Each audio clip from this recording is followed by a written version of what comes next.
ಸ್ನೇಹಿತರೆ ನಮಸ್ಕಾರ. ನಾನು ನಿಮ್ಮ ಸಂಚಾರಿ ಸತೀಶ್ ಮಾತಾಡ್ತಾ ಇದ್ದೀನಿ. ಇವತ್ತಿನ ವಿಡಿಯೋಗೆ ಎಲ್ಲರೂ ಕೂಡ ಸ್ವಾಗತ ಸ್ನೇಹಿತರೆ. ತುಂಬಾ ದಿನಗಳ ನಂತರ ಆದ್ಮೇಲೆ ಒಂದು ವಿಡಿಯೋವನ್ನ ಮಾಡ್ತಾ ಇದ್ದೀನಿ. ಸುಮಾರು ಜನ ಎಲ್ಲ ಕೇಳ್ತಾ ಇದ್ರಿ, ಯಾಕಣ್ಣ ವಿಡಿಯೋವನ್ನ ಮಾಡ್ತಾ ಇಲ್ಲ, ಏನಾಯ್ತು ಅಂತೇಳಿ.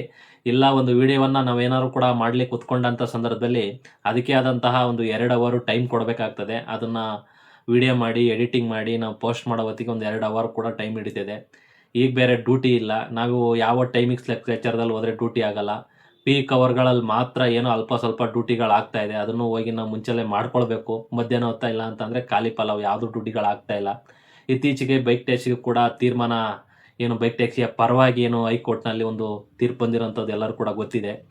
ಇತ್ತೀಚಿನ ದಿನಮಾನಗಳಲ್ಲಿ ಕಸ್ಟಮರ್‌ಗಳು ಕೂಡ ಏನು ಬೈಕ್ ಟ್ಯಾಕ್ಸಿಗೆ ಜಾಸ್ತಿ ಹೋಗ್ತಾ ಇದ್ದಾರೆ. ಈಗ ಬೈಕ್ ಟ್ಯಾಕ್ಸಿಗೆ ಏನು ಪರ್ಮಿಷನ್ ಸಿಕ್ಕಿ ಆದಮೇಲೆ ಎಷ್ಟೋ ಜನ ಇವತ್ತು ಆಫೀಸಿಗೆ ಹೋಗೋರು, ಮತ್ತೊಬ್ರು ಹೋಗೋರು ಎಲ್ಲರೂ ಕೂಡ ಯಾರ್ಯಾರ ಹತ್ರ ಬೈಕ್ ಇದೆ ಎಲ್ಲನೂ ಕೂಡ ಅವರು ಎಲ್ಲ ರ್ಯಾಪಿಡೋ ಬೈಕ್ ಟ್ಯಾಕ್ಸಿಗೆ ಅಟ್ಯಾಚ್ ಮಾಡ್ಕೊಂಡು ಎಲ್ಲರೂ ಕೂಡ ಒಂದು ಪೀಕ್ ಅವರಲ್ಲಿ, ನಾನ್ ಪೀಕ್ ಅವರ್ ಡ್ಯೂಟಿ ಮಾಡ್ತಕ್ಕಂಥ ಕೆಲಸವನ್ನ ಮಾಡ್ತಾ ಇದ್ದಾರೆ. ಹಾಗಾಗಿ ನಮ್ಮ ಆಟೋ ಚಾಲಕರಿಗೆ, ಕ್ಯಾಬ್ ಚಾಲಕರಿಗೆ ದುಡಿಮೆನ ಕಡೆ ಆಗ್ತಾ ಇಲ್ಲ ಅನ್ನೋದು ಒಂದು ಒಂಥರ ನೋವಿನ ಸಂಗತಿ. ಏನು ಮಾಡೋಕ್ಕಾಗಲ್ಲ. ಕಾಲಕ್ರಮೇಣ ಏನೂ ಮಾಡೋಕ್ಕಾಗಲ್ಲ. ಕೋರ್ಟು ಕೊಟ್ಟಂತಹ ತೀರ್ಪಿಗೆ ಎಲ್ಲರೂ ಕೂಡ ತಲೆ ಬಾಗಬೇಕಾಗ್ತದೆ. ಈಗ ಏನಪ್ಪ ವಿಚಾರ ಅಂತಂದರೆ, ರ್ಯಾಪಿಡೋ ಬೈಕ್ ಟ್ಯಾಕ್ಸಿಯನ್ನು ಏನು ಆ್ಯಪನ್ನು ಯಾರ್ಯಾರು ಯೂಸ್ ಮಾಡ್ತಾ ಇದ್ದಾರೆ, ಆಟೋ ಚಾಲಕರಾಗಲಿ ಕ್ಯಾಬ್ ಚಾಲಕರಾಗಲಿ ಇದು ಮಾಡ್ತಾ ಇದ್ದಾರಲ್ಲ, ಇದನ್ನು ಅನ್ಇನ್‌ಸ್ಟಾಲ್ ಮಾಡುವಂಥ ಒಂದು ಅಭಿಯಾನವನ್ನು ನಮ್ಮೆಲ್ಲ ಸಂಘಟನೆ ನಾಯಕರುಗಳು ಏನು ಮೊನ್ನೆ ಒಂದು ಮೀಟಿಂಗ್ ಮಾಡಿ, ಇಲ್ಲ ಏನಾದರೂ ಕೂಡ ಇದಕ್ಕೆ ಮಾಡಲೇಬೇಕು.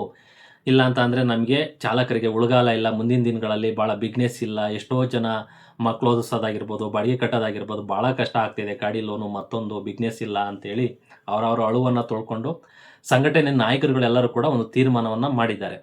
ಏನು ಓಲಾ, ಊಬರು, ರ್ಯಾಪಿಡೋ ಇವು 3 ಕಂಪ್ನಿಯಿಂದ ಇದೆಯಲ್ಲ, ಇದನ್ನು ಏಕಕಾಲಕ್ಕೆ ನಾವು ಅನ್‌ಇನ್‌ಸ್ಟಾಲ್ ಮಾಡೋಕ್ಕಾಗಲ್ಲ. ಒಂದೊಂದೇ ಕಂಪ್ನಿಗೆ ನಾವು ಎಚ್ಚರಿಕೆ ಸಂದೇಶವನ್ನು ನಮ್ಮ ಚಾಲಕರ ಒಗ್ಗಟ್ಟು ಮತ್ತೊಂದು ಯಾವ ರೀತಿಯಾಗಿ ಇದೆ ಅನ್ನೋದನ್ನು ಒಂದು ತೋರಿಸಲೇಬೇಕು. ಇಲ್ಲ ಅಂತಂದರೆ ಆಗಲ್ಲ. ಈಗ ಏನಾದರೂ ಕೂಡ ಹೈಕೋರ್ಟ್‌ನಲ್ಲಿ ತೀರ್ಪು ಬಂದಿದೆ. ಏನಾದರೂ ತೀರ್ಪು ಬಂದಿದ್ದಿಲ್ಲ, ಬೈಕ್ ಟ್ಯಾಕ್ಸಿಯ ಪರವಾಗಿ ಬಂದಿದೆ. ಇಲ್ಲ ಬೈಕ್ ಟ್ಯಾಕ್ಸಿ ಮಾಡ್ಬೋದು ಅಂತ ಮತ್ತೊಂದು ಅಂತೇಳಿ. ನಾವೇನಾದರೂ ಕೂಡ ಸುಪ್ರೀಂ ಕೋರ್ಟಿಗೆ ಹೋಗಿ ಅರ್ಜಿಯನ್ನು ಸಲ್ಲಿಸಿದಂಥ ಸಂದರ್ಭದಲ್ಲಿ ಇದೇ ಒಂದು 5-6 ವರ್ಷದಿಂದ ಇದೇ ಎಳೆದಿದೆ. ಏನಾದರೂ ಕೂಡ ಸುಪ್ರೀಂ ಕೋರ್ಟಿಗೆ ಹೋಗಿ ಅಲ್ಲಿ ಅಲ್ಲೂ ಒಂದು 5-6 ವರ್ಷ ಎಳೀತದೆ. ಅಷ್ಟರ ತನಕ ಎಲ್ಲರೂ ಕೂಡ ಆರಾಮಾಗಿ ಡ್ಯೂಟಿಯನ್ನು ಮಾಡ್ತಕ್ಕಂಥ ಕೆಲಸವನ್ನು ಮಾಡ್ತಾರೆ. ಯಾರಿಗೆ ಲಾಸ್ ಆಗ್ತದೆ? ನಮ್ಮ ಆಟೋ ಚಾಲಕರಿಗೆ, ಕ್ಯಾಬ್ ಚಾಲಕರಿಗೆ ಲಾಸ್ ಆಗ್ತದೆ.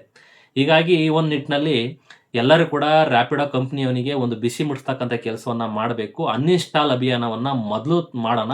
ಅದೇನಾದರೂ ಕೂಡ ಸಕ್ಸಸ್ ಆದಂಥ ಸಂದರ್ಭದಲ್ಲಿ, ಇಲ್ಲ ಆಗದೆ ಹೋದಂಥ ಸಂದರ್ಭದಲ್ಲಿ ನಾವು ಒಂದು ದೊಡ್ಡ ಮಟ್ಟಕ್ಕೆ ಒಂದು ಹೋರಾಟವನ್ನು ಮಾಡಬೇಕು ಅಂತೇಳಿ ಎಲ್ಲ ಕೂಡ ತೀರ್ಮಾನವನ್ನು ಮಾಡಿದ್ದಾರೆ. ಹಾಗಾಗಿ ಇವತ್ತು ಆಟೋ ಚಾಲಕರಾಗಿರ್ಬೋದು, ಕ್ಯಾಬ್ ಚಾಲಕರಾಗಿರ್ಬೋದು, ಅವನಿಗೆ ಅತಿ ಹೆಚ್ಚಾಗಿ ಇವತ್ತು ಈ 3 ಅಂತಂದರೆ ಆಟೋ ಚಾಲಕರು, ಕ್ಯಾಬ್ ಚಾಲಕರು ಮತ್ತು ಈ ಬೈಕ್ ಟ್ಯಾಕ್ಸಿಯವರು ಅತಿ ಹೆಚ್ಚಾಗಿ ಅವನಿಗೆ ಆದಾಯ ಹೋಗ್ತಾ ಇರೋವಂಥದ್ದು ಆಟೋ ಚಾಲಕರಿಂದ, ಕ್ಯಾಬ್ ಚಾಲಕರಿಂದ. ಇವ್ರುಗಳು ಏನು ನಾವು ಅನ್‌ಇನ್‌ಸ್ಟಾಲ್ ಮಾಡಿದರೆ ಏನಾದರೂ ಕೂಡ ಅವನು ಕಂಪ್ನಿಗೆ 1 ತಿಂಗಳ ಕಾಲ, ಇಲ್ಲ ಅಂತ ಅಂದರೆ ಏನೋ ಒಂದು ತಿಂಗಳು 2 ತಿಂಗಳು ಕಷ್ಟ ಆಗ್ಬೋದು. ಆದಂಥ ಸಂದರ್ಭದಲ್ಲಿ ಅವನಿಗೆ ಲಾಸ್ ಆಗ್ತದೆ. ಅವನೇನಾದರೂ ಕೂಡ ಬಂದು ಕಾಂಪ್ರಮೈಸಿಗೆ, ಇಲ್ಲ ನಾವು ಬೈಕ್ ಟ್ಯಾಕ್ಸಿಯನ್ನು ಸ್ಟಾಪ್ ಮಾಡ್ತೇವೆ ಮತ್ತೊಂದು ಅಂತೇಳಿ ಈ ರೀತಿಯಾಗಿ ಏನಾದರೂ ಒಂದು ಬಂದು ಮಾತನಾಡ್ಬೋದು ಅನ್ನೋ ಒಂದು ಹಿತದೃಷ್ಟಿಯಲ್ಲಿ, ಹಾಗಾಗಿ ಒಂದು 2 ತಿಂಗಳಾಗಿರ್ಬೋದು, ಇದು ಯಾವಾಗ ಅವನು ಕಾಂಪ್ರಮೈಸಿಗೆ ಮಾತನಾಡಲಿಕ್ಕೆ ಕೂರ್ತಾನೆ ಅಲ್ಲಿಗಂಟನೂ ಕೂಡ ಅನ್‌ಇನ್‌ಸ್ಟಾಲ್ ಮಾಡಬೇಕು ಎಲ್ಲ ಚಾಲಕರು, ಕ್ಯಾಬ್ ಚಾಲಕರು ಅಂತೇಳಿ ಒಂದು ಕರೆಯನ್ನು ಕೊಟ್ಟಿದ್ದಾರೆ.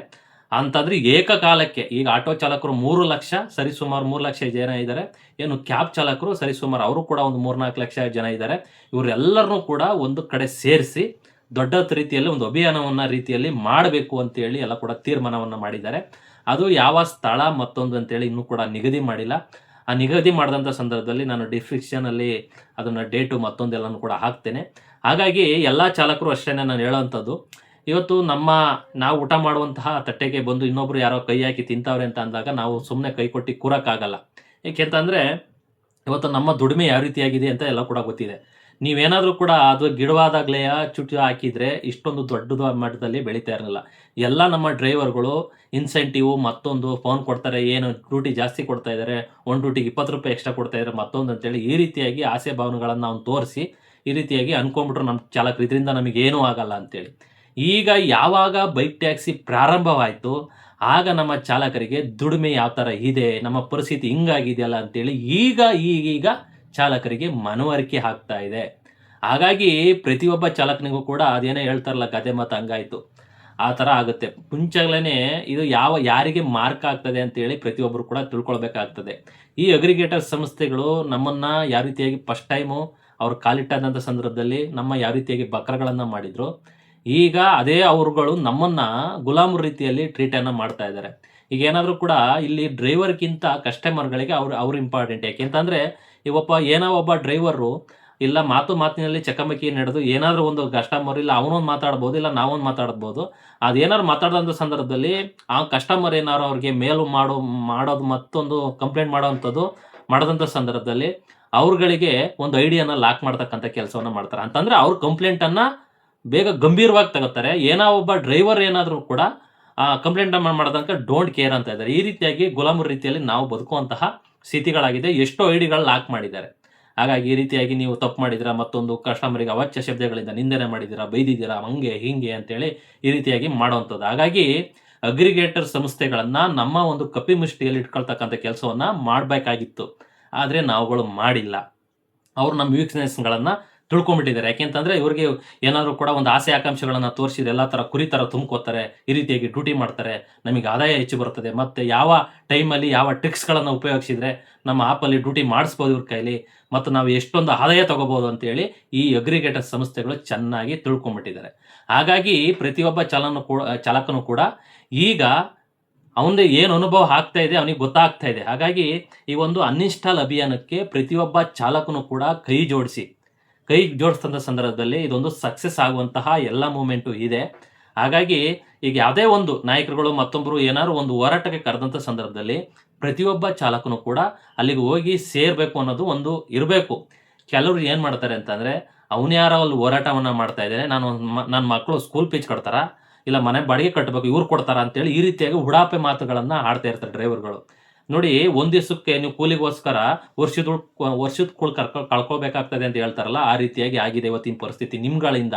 ಯಾವುದೇ ಒಂದು ಹೋರಾಟಕ್ಕೆ ಕರೆದಂಥ ಸಂದರ್ಭದಲ್ಲಿ ಅರ್ಧ ಗಂಟೆ ಹೋಗಿ 1 ಗಂಟೆ ಹೋಗ್ಬಿಟ್ರೆ ಏನು ಗಂಟು ಬರಲ್ಲ. ಎಲ್ಲೋ ಒಂದು ಮೊಬೈಲ್ ನೋಡ್ಕೊಂಡು ಕೂತ್ಕೊಂಡು ಏನೋ ಒಂದು ಕಾರಣ ಮಾಡ್ಬಿಡ್ತೀರಾ.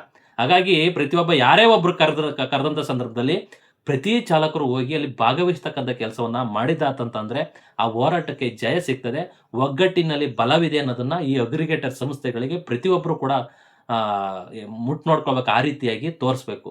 ಹಾಗಾಗಿ ನಾನು ಪ್ರತಿಯೊಬ್ಬರು ಕೈ ಮುಗಿದು ಮನವಿ ಮಾಡ್ಕೊಳ್ತೇನೆ ಆಟೋ ಚಾಲಕರಿಗೆ ಮತ್ತು ಕ್ಯಾಬ್ ಚಾಲಕರಿಗೆ, ಇಲ್ಲಿ ಬಂದು ದಯಮಾಡಿ ಒಂದು ಹೋರಾಟಕ್ಕೆ ಭಾಗವಹಿಸಿ ಅನ್ನೋದನ್ನ ನಮ್ಮೆಲ್ಲ ಚಾಲಕರಿಗೆ ಹೇಳಕ್ ಬಯಸ್ತೇನೆ. ಇದೊಂದು ಸಕ್ಸೆಸ್ ಆಗಿಬಿಟ್ರೆ ಮುಂದಿನ ದಿನಮಾನಗಳಲ್ಲಿ ಮತ್ತೆ ಯಾವ್ದಾವ್ದು ವಿವಿಧ ರೀತಿಯಲ್ಲಿ ಹೋರಾಟಗಳನ್ನ ಸಜ್ಜು ಮಾಡ್ಕೋತಾ ಇದ್ದಾರೆ ಅಂತಂದ್ರೆ ಈ ಅಭಿಯಾನ ಏನಾದ್ರು ಸಕ್ಸೆಸ್ ಆಗದೆ ಹೋದ್ರೆ ಇನ್ನೂ ನೆಕ್ಸ್ಟ್ ಏನಾದರೂ ಕೂಡ ಒಂದು ದೊಡ್ಡ ಮಟ್ಟದಲ್ಲಿ ಒಂದು ಹೋರಾಟವನ್ನು ಮಾಡುವಂತಹ ಸಾಧ್ಯತೆ ಇದೆ.